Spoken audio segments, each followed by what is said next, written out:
Hi, this is Robert Kiyosaki, and you're listening to Capital Hacking. This is the most important thing you can listen to today.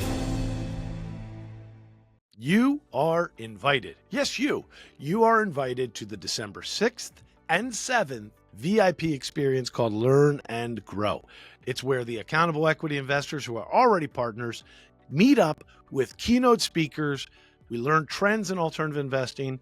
We learn directly from our peers, and we also meet new friends. And we'd love for you to become a new friend of ours and benefit from this.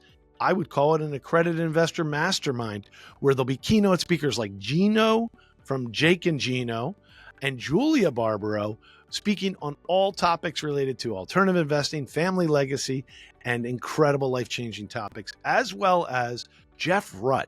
Now, Jeff Rutt is famous for impacting the world with over a $1.5 billion measurable impact on the world's most needy. Cannot wait to share that story with you. Couple that with great massage treatments, unique chef experiences, the ice skating wonderland with 20 different amenities going on. Your kids will love it. You'll love it. Your spouses are going to love it. Everyone's going to love it. We made sure it meets all different personality types. It's a fun experience. It's time for us to break bread. We'd love to have you there. Here's the one. I have a dream. With great power comes great responsibility. I could do this all day. This is it. Don't get scared now. They may take our lives, but they'll never take our freedom. Cinderella's story out of nowhere. Did you know that the only thing we have to fear is fear itself? Capital Hacking begins in 3, 2, 1. Welcome back to the big show. Hey guys, Josh here, the illustrious John Edwin. John, does that show that we just recorded blow you away? Oh, guys, Troy Eckard is, you know what he reminded me of, Josh? He reminded me, and we got to get Andy Talley on this show, because he reminded me of a fired up football coach. And so this guy, he gives you great content, but his energy is through the roof. Through the roof. Yeah, so we met him with that conference we got to go to, and some of us capital hacking people were actually there. It's called the Alternative Asset Investment Summit by Matt Sorensen in Arizona. And this guy was one of the keynotes with us. And we spoke earlier. Then he comes up and he talked like that the whole 45 minutes, John. High impact, high energy. Obviously, oil and gas energy type of investing catches everybody's ear. But the guy seemed like he ran a good business too, did he? And so I later meet one of his salespeople that says, yeah, we train every day. I'm like, what do you mean? No, Troy calls us and we train on sales and the economy every morning. I don't think he sleeps, Josh. I don't think he ever goes to bed. This guy is on fire. Yeah, we're going to learn a lot. We're going to learn about how to run a business, why oil and gas is different. I think you're going to really learn a lot in this episode. Let's go. Well, I am excited to do this, folks. We have Troy Eckard here, and we are going to jump right into some great content. Troy, welcome to the big show. Thank you. I appreciate you having me on. Yeah, so we met recently at the Alternative Asset Investment Summit. Our buddy Matt Sorensen hosts that. He also speaks at our events, Troy. We got to get you to come up and speak at one of our events. But let's jump right in, Troy. For some of us who have not yet met you, would you mind sharing your backstory? Yeah, it's fairly simple. I've been started off my career in 1985 as a licensed investment broker, mainly focused on the oil and gas sector in the U.S., and it involved high net worth investors seeking direct ownership of oil and gas wells, drilling. They liked big tax write-offs, and I did that for a period of time until I owned my own investment firm. And then ultimately I ended up starting my own oil company in 1995. And so for the last 40 years, I've spent my entire career on domestic exploration, mineral rights, pipelines, and drilling. And that's what I've been doing since 1985. Seems like yesterday. 1985. Okay, so you've seen several. We're going to have to get into some really deep concepts, even things I might not have prepped you for. But let's back up a second. So a lot of us on the show, we do directly invest in projects and funds, but we always have this theory that oil and gas, or we talk about it sometimes, that oil and gas is even more different than just other types of real estate investing or other private deals. There's this holy grail that when we invest in the right type of project with a guy like yourself, maybe, that we can offset our day-to-day W-2 income in a tax strategy, which is not normal, right? Just the backstory. Tell us the backstory. on tax strategies. Most people know that if they buy a big building, they'll get depreciation and it'll offset passive income. Can you describe how powerful some types of oil and gas can be? Yeah. So what happened in 1986? The Congress passed the 1986 Tax Reform Act, and what happened is after the oil embargo in the 1970s, where OPEC and Saudi decided to use oil as a weapon against our economy, and 10 years of inflation and suffering and high energy prices, Congress passed the 1986 Tax Reform Act because all investors couldn't justify the risk of drilling wells without some kind of an offsetting cushion. So that particular act, which is still in place, said, look, if you're a high income W-2 employee or income earner and you want to reduce those taxes, if you'll go participate and drill domestic wells, you can write off 75 to 100% of what you invest off your gross income, your active income, the year you make the investment. So that's been around forever. All that really has been taking place is that most investors initially treated that tax component as a great tax tool, but they forgot about the most important part is you got to make some money. You got to make money. So we've had all kinds of iterations over 40 years with even President Trump passing in 2017 an accelerated bonus depreciation by saying no longer is it 70 or 80%, you can deduct 100%. Well, all these high net worth, high income investors threw money in the market in 2017 saying, well, it's a 100% write-off. Well, if I need a write-off and lose all my money, I'll go to the parking lot and set it on fire. What I want to do is I want to find a good opportunity in energy, get the tax write-offs, make my money back in profit, and that way I can then defer the taxes to later on. So really, I look at it as a tax deferment, but that's more detailed than you asked. The simple answer is it's been a tool, but the problem is oil and gas is one of the most seedy industries there is. When you think about things like used car sales and that kind of nonsense, it is such a difficult industry because you can't go on and Google, how do I successfully invest in drilling without getting screwed? It doesn't exist.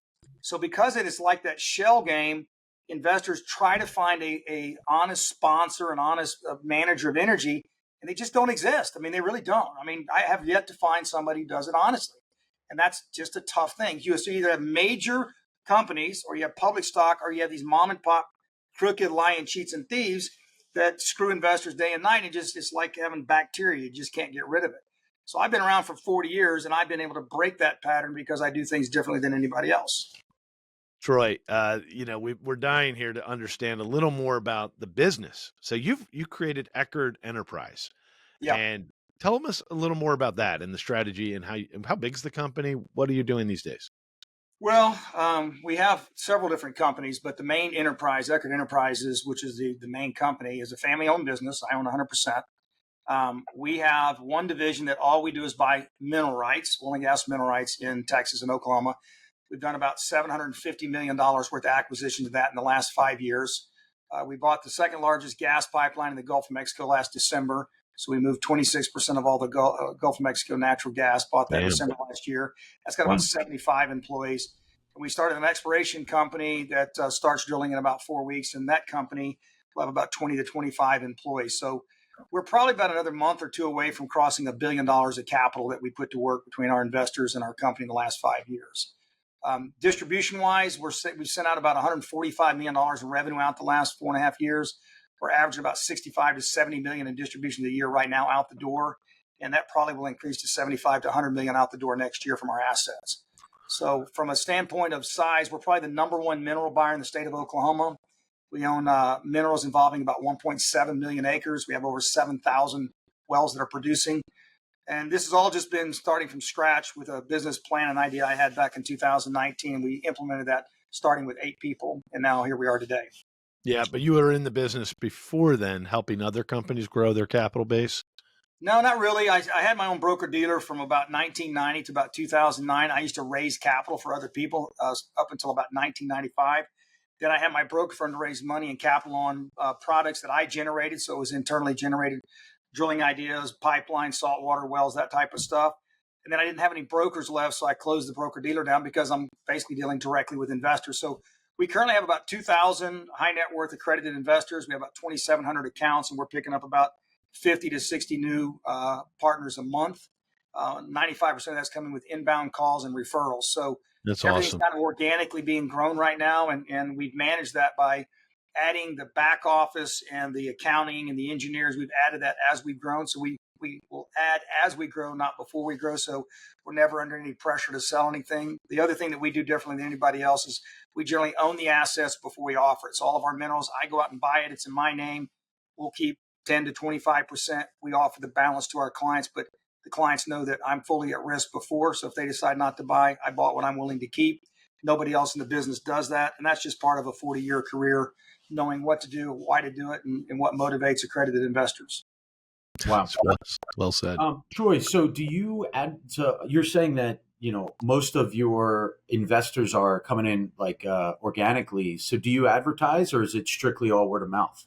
So it's just the strangest thing in the last 4 years. I mean, it's just, we've never had this in 40-year career, but our clients are so enamored with the way we do business. They're going back and telling their golfing buddies, their investment buddies, their clubs, hey, look, no one does business the way Troy does it, and you got to go talk to this guy. And it's strange, but it's the way it is.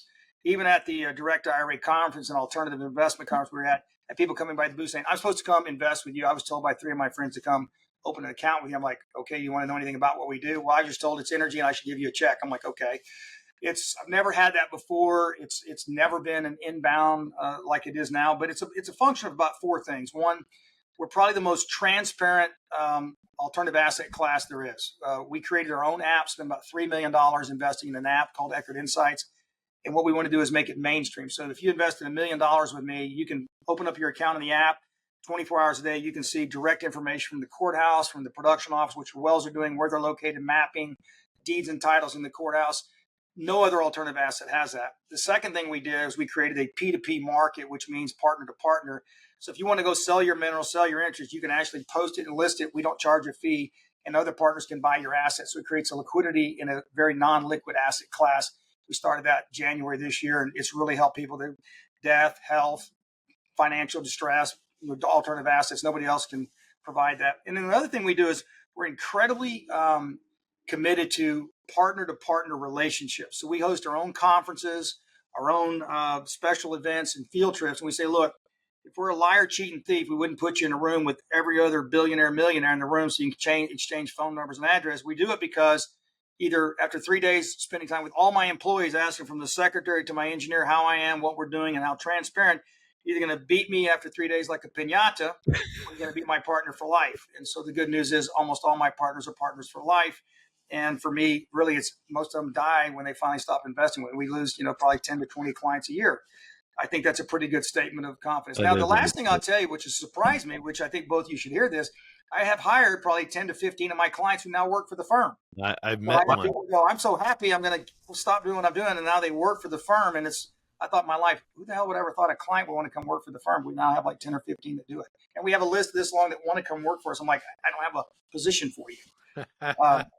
We think we'll be over $1 billion in capital by January. My goal is by the end of 2027, I think we'll be over $2 billion. I think we'll raise another $1 billion in the next 24 months based on what we're doing. So with that being said, we're catching a lot of momentum, and it's all because of success. It's not because we're just, blowing smoke. It's because the results of what we're doing is very, very good, and the clients can see that. What about let's talk about the investment terms then. So what is the buy-in? What's the initial, what's the minimum threshold to join as a partner? So I'm kind of a smart ass, and I don't mean to say that on your show, but I am, because it kind of just is who I am. And what that means is, in the old days, you'd say, well, what's the minimum investment? Well, we're raising $5 million. It's a $25,000 minimum investment, blah, blah, blah, right? Well, that's for somebody who's begging to raise money. I take a different approach. My approach is simple. Look, I got a $10 million minimum portfolio. You can take from $25,000 minimum up to $10 million, but do not start investing with my firm if you don't plan on doing 5 or 10 portfolios. See, I can't build you a brick house if you can afford 1 brick. If you can afford 1 brick, go buy public minerals, public oil companies. But if you want to be in energy, it's not something you're playing with. It's something that you've adapted that will be part of your foundation. And if you're going to do that, I'm going to tell you, you need to be in 5 or 10 portfolios, not because I'm trying to sell you 5 or 10, but I can't get a cornerstone. You do 1 mineral portfolio. You sit back for 2 years and go, how did it turn out? First off, you'll be the most negative reflection of my company because you have 1 horse in the race. Either you're in the horse race or you're not. And so we turn away a lot of millionaires that want to be clients. And I just say, I don't think you're the right client. My favorite thing to tell them is you're not a correct client for us. You're not qualified. I have money. So typically Yeah, go if ahead. I were to translate that, it's the way this kind of works is you're buying into a mineral, one area, let's say, is the way a common. And so you want me to buy 10 areas to diffuse my investment? It's so. A while ago I was listening to you guys just kind of talking about oil and gas and just briefly, and I thought I would touch on that. That see, there's this perception of oil and gas. It's these seedy guys that don't have any due diligence. They don't have any scrutiny. It's a guy in a phone and he's got a desk with wheels on it. So when he lies, he can roll the desk out, go to the next executive suite. And that's about 98% of the industry, to be candid with you. Okay. Even even the larger ones who say we raise $100 million a year. If you really dig through their numbers, they're basically just marking it up 150%. They're making cash up front. They don't care if the wells ever produce, right? They're one hair left of being illegal crooks, right? So the difference is I took 40 years of experience and said, look, we have two things going for us today that we've never had ever in the oil and gas industry. One, we have about a 99% success ratio in drilling wells horizontally and fracking them. So I'm not worried about dry holes. It's just how much money I make. What's the economic factor, right? And the second thing we've had that we'd never had before is we have technology. If I wanted to know what Exxon drilled 10 years ago, I couldn't find out. Exxon was proprietary. Today, there's so much scraping of data out of courtrooms and data. Now I can subscribe to different subscription-based oil and gas specialty companies, and I can tell you what every well in this country is drilled, how it was treated, how it was completed, how it was fracked, what it cost, what the depth is, what it produced. And so we can use algorithms and data collection to figure out this is the best area to drill. So Josh, to correct kind of your thought is, we don't put you in an area. What we do is we take an entire basin that's 40 million acres and 50 different oil companies, and we look at where the best rock is, the best performance is, the best operator. Exxon's not the best operator. They don't produce the best. Okay, I got news for everybody. They're not the best. They may be biggest, not the best. And we take all that into our assumption model, and we say this area is tier one, highest valued minerals, and this is the best oil company drilling here. We want to buy 10 acres here, 40 acres here, 20 acres down here. We then put that into a portfolio, a $10, $20 million portfolio. You'll write a check and invest, and you get a fractional share of all those wells, all those minerals. So you're so diversified, the chance you lose your money is virtually zero. The probability is, are you going to make 10%, 12%, 15, or 20% a year? And that's what we've been doing. Tremendous. That's incredible. My goodness. Now, It's all evolved in the last decade, to be honest. It wasn't here 7 years ago. You could not have done this. You could not have done what I'm doing. And what state are you having? You mentioned Oklahoma. Is that one of the states that you're having the most success in? Well, yeah. John, I would say it's a couple things. One, just because you have oil and gas doesn't mean you want to go buy there, because like the state of Colorado is turning anti-fossil fuel. State of Pennsylvania is very tough. You got Ohio. You've got certain states that are pro-oil and some that are anti-oil, or they're leaning anti-fossil fuel, right? So I look at the rules and regulations of each state. I look at the way the game is played. I look at who the operators are. I look at who has the most favorable market. So North Dakota, I love the Williston Basin, but it's 2,600 miles away from the refineries in the Gulf Coast. Oh. It costs more. It's more complex. They shut down the Keystone Pipeline. So I don't swim upstream into a bear's mouth. So I said, okay, where's the two most friendly states that has the highest abundance of oil and gas, that has the highest level of pipelines and infrastructure to get their oil and gas to market, and is going to pay me the most, and two states who basically will stick two fingers in the air at the federal government and say, we're going to develop our assets. Well, that was Texas and Oklahoma, right? So between the two states and the basins, what I've done is position my company where it's a buffet, it's wide open, there's 20 years of running room, but it's also the most favorable states with the highest returns that I can get from my clients with the lowest risk as far as fossil fuel anti-policies, regulations, et cetera. So you've got all that to factor in, which is why we're doing what we're doing. Troy, we've kept you here for a bit, but I tell you what, this is a real powerful show. A lot of people are going to probably follow up with your group. We'll have to give the links in the notes, but talk to me a little bit about the idea of your design, the business you designed, Troy. Let me paint a picture here. Troy Eckard had a great idea. He's going to shift deeper and deeper into oil and gas. It's been less than 10 years now that you've owned Eckard Enterprises. You could have designed your capital stack differently, couldn't you? But I don't know what the options are. But what I'm hearing your options are, you have a small carried interest, and then you let us buy the fractional units of the fund, let's call it, and we stay along forever, right? We get our money back. Well, no, we don't get our money back. We just own the rights and get paid for a long period of time, which sounds good to us for us investors. Is that, you get my point? Like it seems like you're being generous to investors is what it sounds like, in a good way. Is this the best way? Why was this the best way to design the capital structure for you? Well, keep in mind, Eckard Enterprise was simply a culmination of companies that I started all the way since 1991. So I had my own brokerage firm, I had my own oil companies, I had different pipelines. I just wrapped all that up 10 years ago and put it under Eckard Enterprises. And the shift and change I made that was very monumental in changing not only my capital stack, but the way I ran my business and the success we've had is I said, look, I'm really good at raising money. I'm really good at finding opportunity and arbitrage and investments. Oil and gas is my area of expertise. So how do we marry the two? The biggest default in oil and gas is the oil and gas guys industry has no respect for money, and the guys with money don't understand oil and gas. So you have this. It's like a Mexican standoff. You know, they're like, we don't know which way to go. And I decided 30 years ago I was going to be that bridge. I was going to be the guy that understood the capital. And I was going to be the guy that understood the investment side. And as a result, if you try to make sure both sides win, you'll have a successful platform. And so that's what I've done. Now, my strategy has been AML, aggregation, maturation, liquidation, or liquidity, right? And the reason that works is that most people, and I think it all changed with the dot-com days in the late 1990s, where we were told to buy a stock on Monday at 8:30 and sell it by 8:35, and that's a long hold, right? Nobody buys and has any time for growth. Well, true value is you identify a fragmented market that's been displaced and undervalued. If you can aggregate assets in that market, and then allow it to mature, it creates a higher value. So then you can either liquidate it or it should create liquidity that allows you to then monetize that smart decision. And that's what we operate under as AML.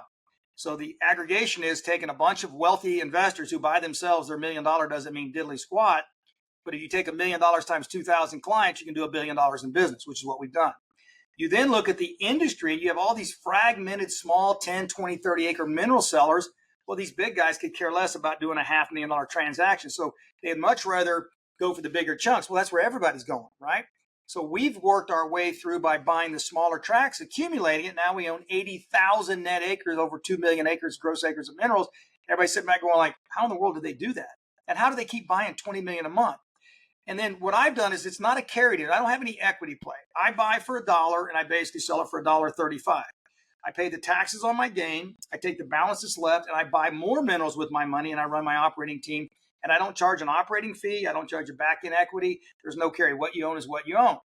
And the reason I did that, when I ran the model and said I could sell it at a lower fee, but then I got a back-end carry, I'm going to take a 10 or 20% carry on millions of barrels of oil and trillions of cubic feet of gas off your minerals.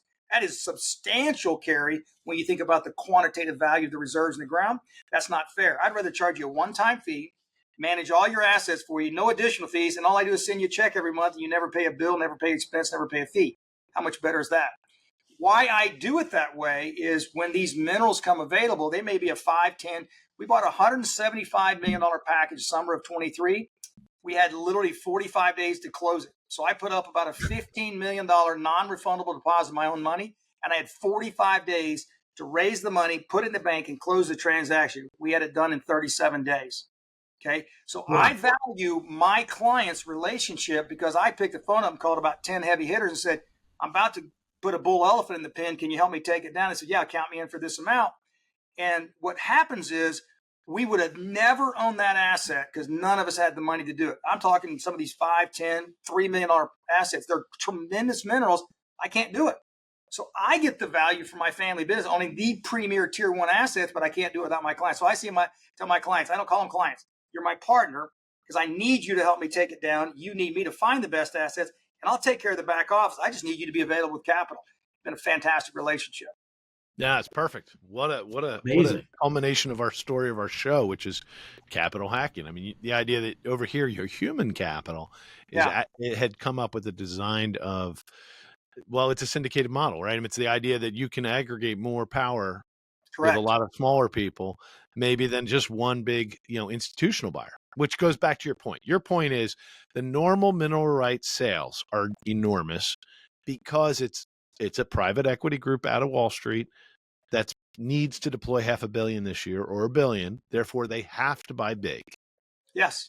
That is the normal market. And you created an alternative market that is in contrast to the one guy with a pickup truck and a cell phone, which you say is really dangerous, which is the alternative way to get into oil.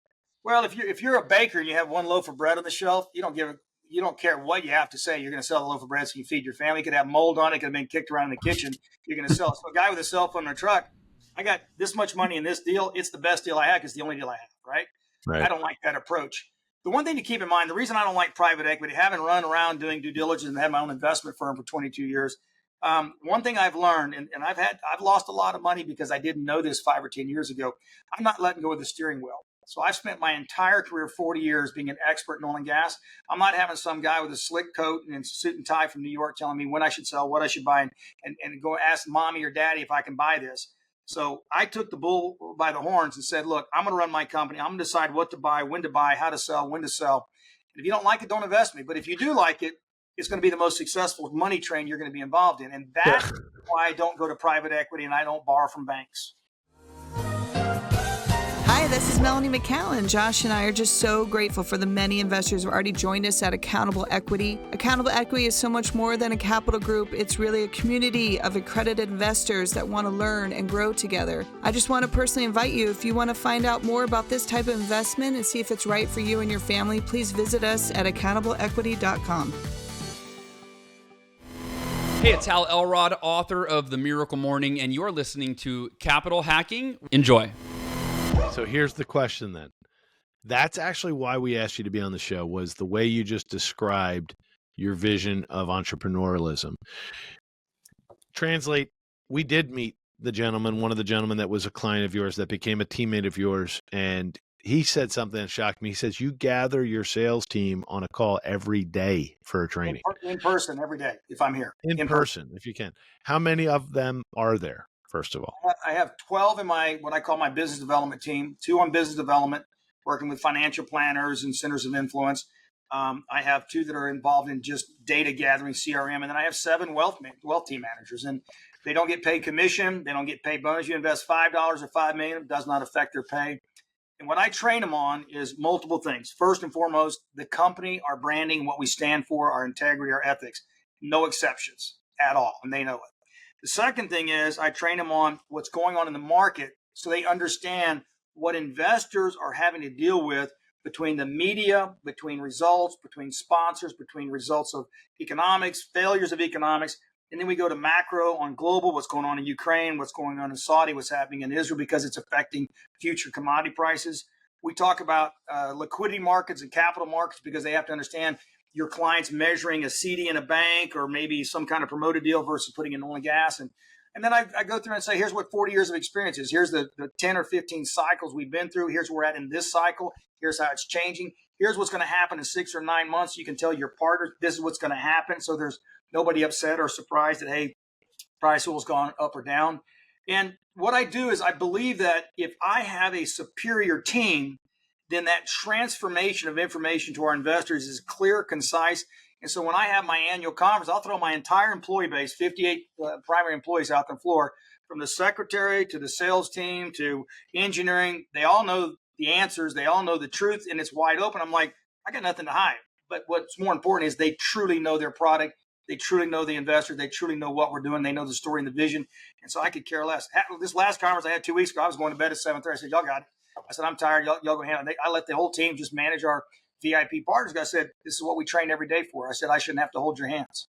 It's amazing. I mean, this is like a master class, not just on oil and gas, but how to run a business and how to run it correctly and keep your finger on the pulse. And, you know, the fact that you literally, it sounds like you talk to your investors directly, frequently. And yeah, that actually brings up a question. How often are you talking to investors? I don't see this, John, but this is my investors. There's probably 500 texting here. So what I do is I give out my cell phone on every podcast. I give out my cell phone to every client. I never say no. I don't care if it's midnight or 6 in the morning. I say, I'm the chairman, but you can have access to me via email, text, phone call, don't care.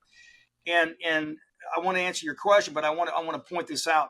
It doesn't come easy to build what we have built because most people, they look at a mountain range and they think, I got to climb that mountain. I need 20 Sherpas to help me go climb it. Well, when you climb it, then what are you going to do? Well, I don't know. I'll think about that when I get there. And that's the problem with most businesses is you think about the first mountain. And what I did is I took 40 years of experience and said, we're not just going to get to that mountain. This is what we're going to do in 5 years. So I put down a 5-year model in 2019. I had the number of clients. I had the dollar capital. I had our back office figured out. And I wrote it down on paper and said, here's what we're going to do. We've crushed that by 350%. Wow. Now I've already built the next 5-year model. And the reason why it's important is you're not going to get your employees to know where they're going, and they can't instruct that to your investors who have the capital. You want your clients to go, no, I'm not doing a self-storage. No, I'm not doing multifamily. I'm investing in a resort property with you guys. I'm investing with Troy and Oil. My money's tied up for the next 5 years. Thank you very much, because they actually have a vision and a plan. People are tired of that drive-by one-time investment. Most investors today are learning the last 7 years was made up of fraudsters, failures, incompetence, and no experienced people raising money for multifamily self-storage. And they're like, I bought all these homes. I bought these mobile home parks. I bought these multifamily. Well, you bought with a guy that showed up one day from mowing the grass and said, I'm now a multifamily expert. There's masterminds out there. There's all these so-called experts. If you look at some of them and do their antecedents, I got one I know of in Austin. If you look at his antecedents, he said he was a CEO of a company. He was actually a guy committing fraud and was wanted in another state. Nobody, but he's a mastermind today, right? So, Wow. John, one of the things I will tell you in building a business, one, you gotta have some experience, know how you got your own rear kicked, so you know what not to do. And then if you're smart enough to accumulate that historical experience and then create a vision long enough, get past the hump, you can make it work. But you got to get your employees to buy in. Anyway, I'm sorry, you had a question. I talked too much. Final question. That was awesome, by the way. Yeah, that was really good. Final question. Yeah. We're all impressed with the availability of the CEO, Troy Eckard, to his investors. But there's also this whole genre of business coaching and training called EOS. Have you heard of EOS, Entrepreneur Operating System? No, sir. Oh, okay. Well, just in general, the theory that a guy like you, who's the business builder, the visionary, needs a number two. And the number two needs to be the day-to-day integrator of everything. It sounds like you do both. Am I right in that? Or do you have a number two that, talking to the investors is awesome, but it feels like it'll pull you away from value creation. Now, what happened is, Josh and John, is that in 2017, part of the decision-making process, I changed my entire philosophy in the business, which is Troy can't be all things to everybody. So what I'm really good at is I'm really good at finding assets and arbitrage, and I'm really good at creating capital. So what I was not good at is all the back office stuff. So what I did was I stepped aside as president, and I put Matt Marchiori as my president. I moved to CEO. Then I have built an entire transition team over the last 5 years. So if I drop dead today, if I walk out here and have a heart attack in the hallway, nothing's going to be missed for me. They know how to run the company, they know what to buy. I've got engineers, I've got staff team. I got 5 C-suite managers that run everything. And so what I've done is I prepared for the transition, knowing that really what I'm going to be best suited for is laying the 5 and 10 year direction of the company, giving expert advice on things in the marketplace to my team, and then handing the reins off them and letting them drive the horse wagon, right? So that's what they've been doing the last 3 or 4 years. So I started this 5, 6 years ago. I thought it was important for 2 reasons. One, if I'm an investor and you're selling me on a 5-year plan, and Troy, you're 58 years old, you may not be here in 5 years, so you better tell me who's number 2. So I got number 2, 3, 4, and 5 in place. And then we divided the company into teams. So we each have a full integration of teams, from accounting to software, design, the whole 9 years, where everybody knows each other. So everybody understands each other's jobs. So there's no lapse. There's one person can be sick with COVID or flu. There's no lapse.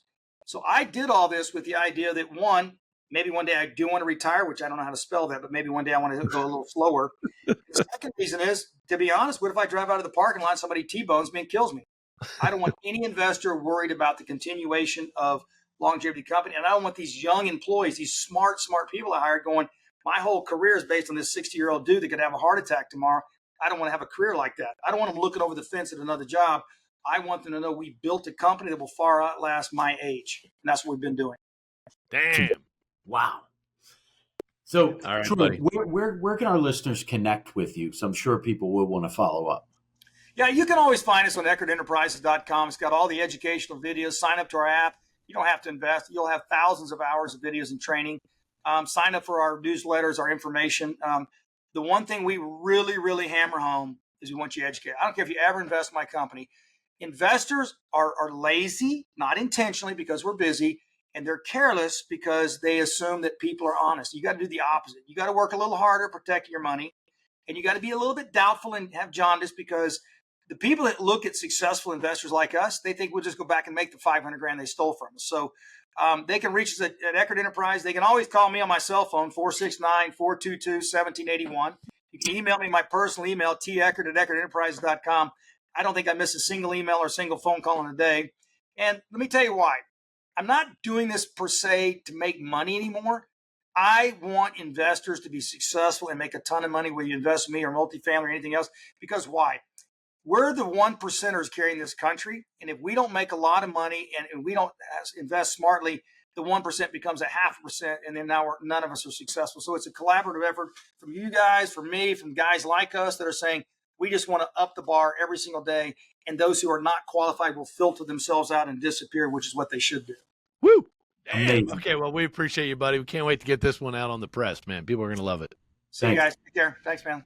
Damn straight. We just got buddy. We got to the end of another great show. And everyone listening right now, you're the family and friends. Thanks for staying till the end. That was so fun. And hey, hit the like, hit subscribe. We're here to serve you guys. That's why we're doing this show. Josh is not paying me. I'm doing this off of my quote unquote sweat equity because we want to make a difference in your life.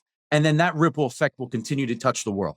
Hey, amen, brother. Please check us out on capitalhacking.com, all the social media threads. And yes, I know you've probably already sent this episode to one of your best friends. Thank you. We love you. Just go right into your iPhone, hit the plus symbol. We'll talk to you later. See you next week. Share.